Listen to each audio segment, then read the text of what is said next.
Hello tout le monde, on se retrouve pour le lancement du podcast de Prémices qui s'intitule Les prémices du goût. On est ici avec Tom. Hello Colline, bonjour à tous.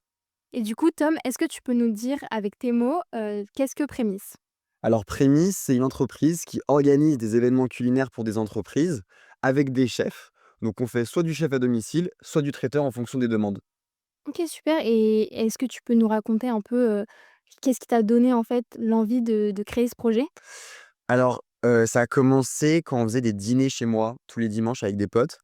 Et à un moment donné, on en avait un peu marre de cuisiner. Donc on a voulu prendre un chef, sauf que c'était très compliqué. Donc on s'est renseigné, on est allé sur des marketplaces, de chefs à domicile et on s'est rendu compte que tous les chefs qui étaient sur, ces plateformes-là n'étaient pas testés.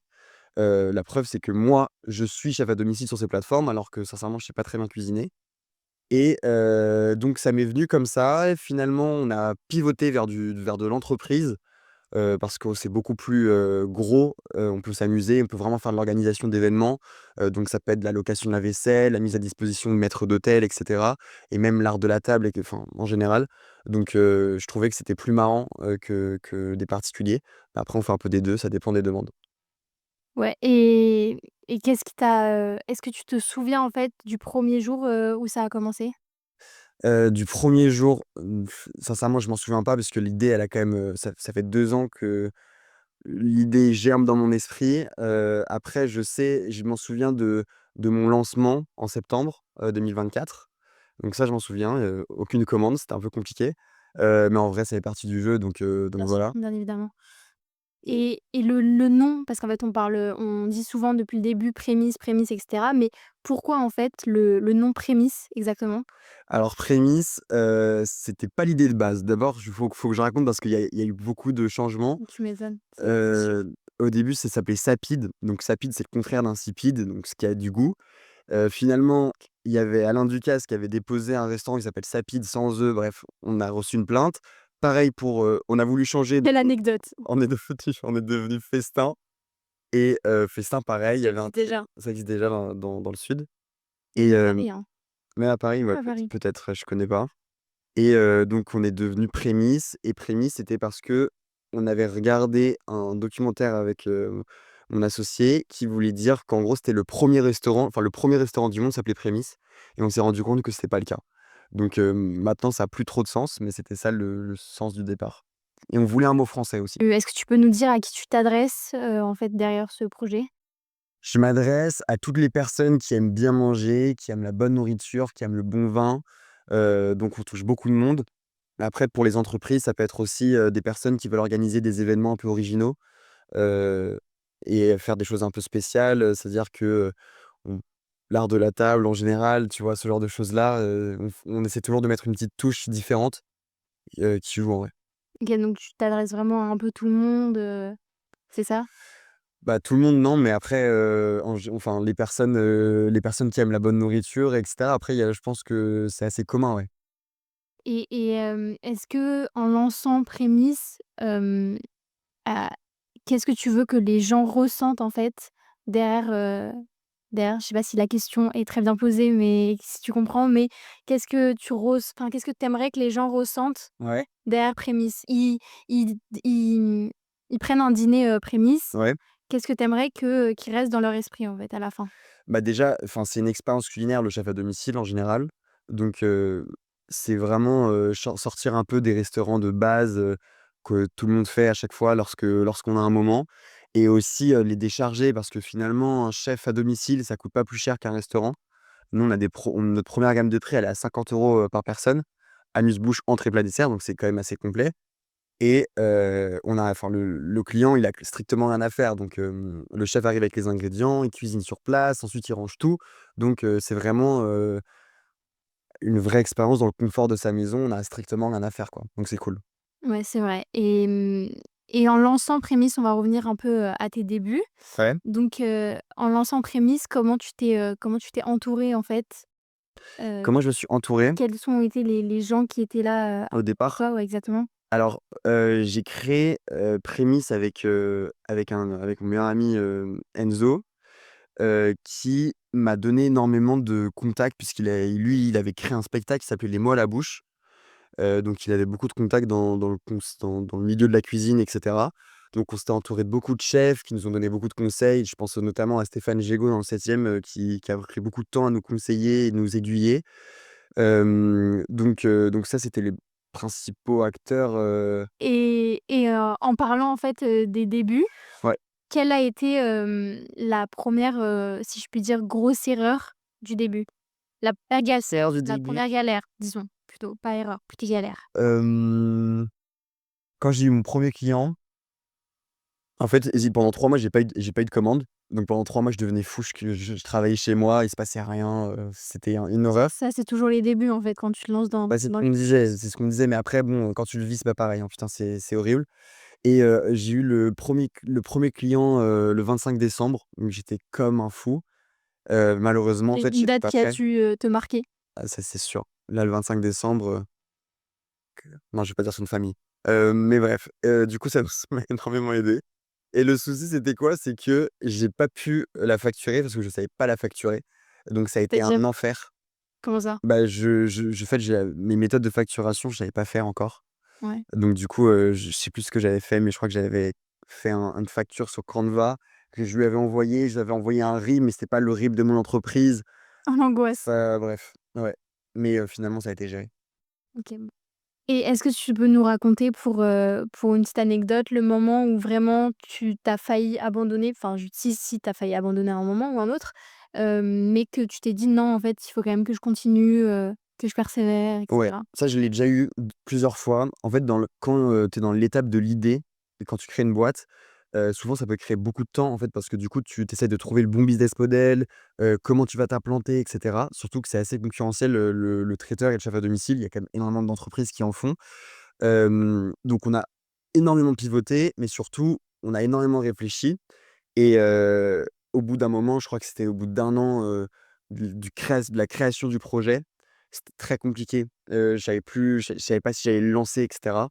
Mais en fait, finalement, tu as donné tellement d'énergie, tu as dépensé de l'argent, tu peux plus trop faire marche arrière. Enfin, moi, j'avais trop d'ego pour arrêter là maintenant, tu vois? Donc finalement, j'ai continué et j'ai bien fait et pareil, ce que je disais tout à l'heure, c'est que quand que tu lances en septembre et que tu as pas un client pendant 3 mois, tu as même pas un pote ou un parent d'un pote ou quelqu'un qui te commande, c'est compliqué.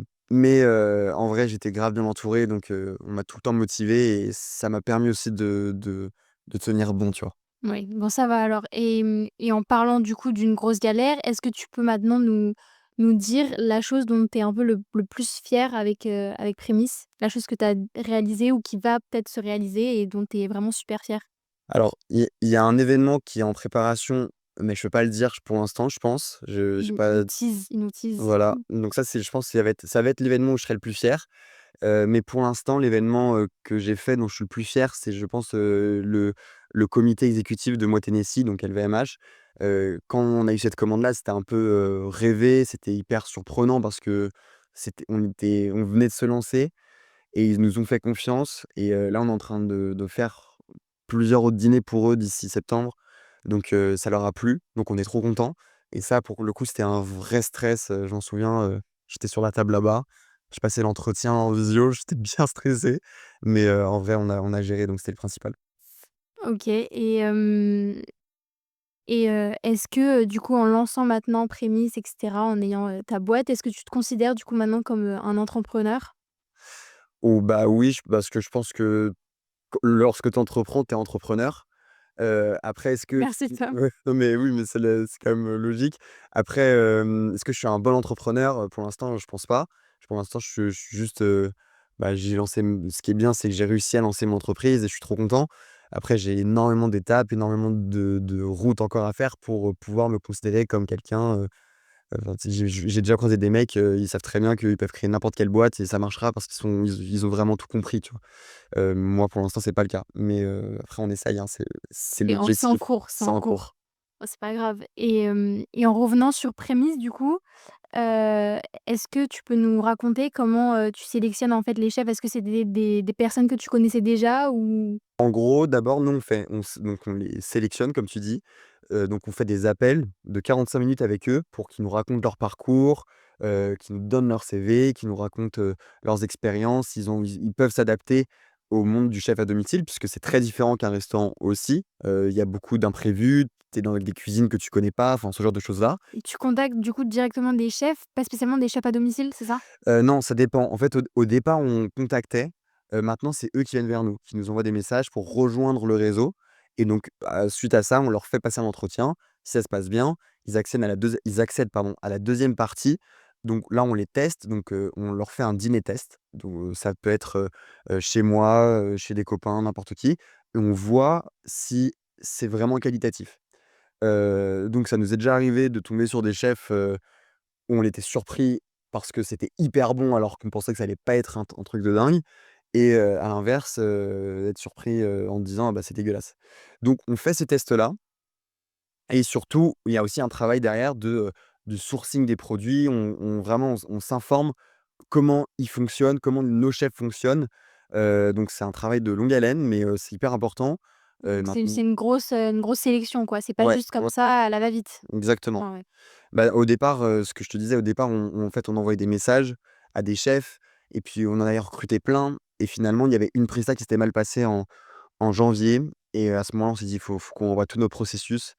On peut pas se permettre d'envoyer des chefs qu'on n'a pas testés, pas validés avant et C'est bien de s'être remis en question et cetera, ouais ouais. et maintenant, c'est ce qui fait vraiment notre force et ce qui notre plus-value aussi, tu vois?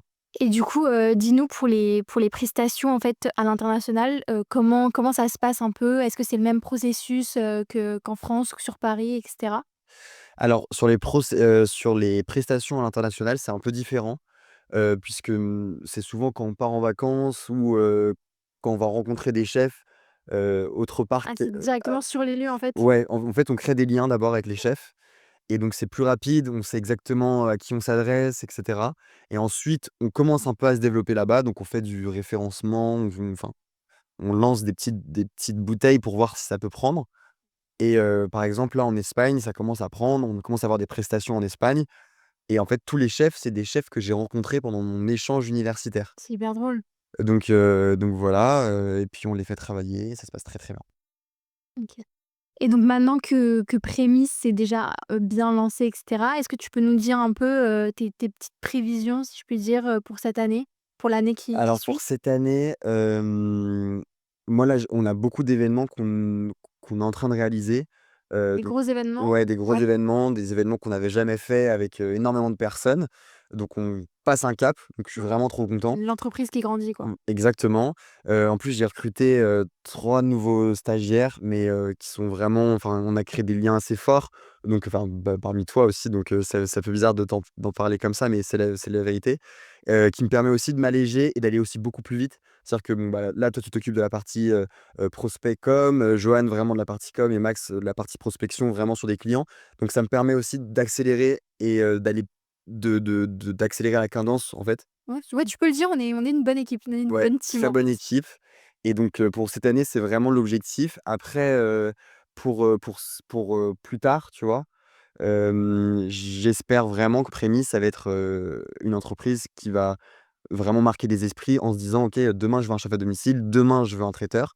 Le premier truc qui te vient en tête, c'est Prémisse. Donc ça, ce serait en France et aussi se développer un peu en Europe, puisque le marché est en fait européen et mais surtout, américain. Donc ça sera peut-être plus tard, peut-être pas dans 5 ans, mais dans les 10 prochaines années, ça c'est sûr, ouais. Et pour le petit mot de la fin, Tom, est-ce que Ouais. tu peux nous dire, si, Prémisse avait une devise, qu'est-ce que ce serait? Alors Prémisse, il avait j'ai envie de dire le slogan qu'on a parce que c'est quand même, une très belle phrase, mais le Dis goût du bon et c'est hyper important. le goût du bon. Exactement. Il y avait aussi, je crois: «Le meilleur restaurant de la ville se trouve chez vous». Ouais, Ça, alors j'ai bien ça aimé aussi c'était cette phrase. le meilleur restaurant de la ville se trouve chez vous. Ça c'était vraiment pour du chef à domicile, mais pour du particulier. OK. Après maintenant, comme on s'oriente plus vers de l'entreprise, tu vois, c'est peut-être, plus d'actualité. Oui, c'est vrai. Mais on en fait encore. C'est vrai. Bon écoutez, c'est la fin de ce nouveau podcast. J'espère que ça vous aura plu et merci beaucoup encore une fois Tom Merci d'être, Colline et puis, merci beaucoup. Putain, j'ai tout niqué là, on est d'accord? Sans fond de cut.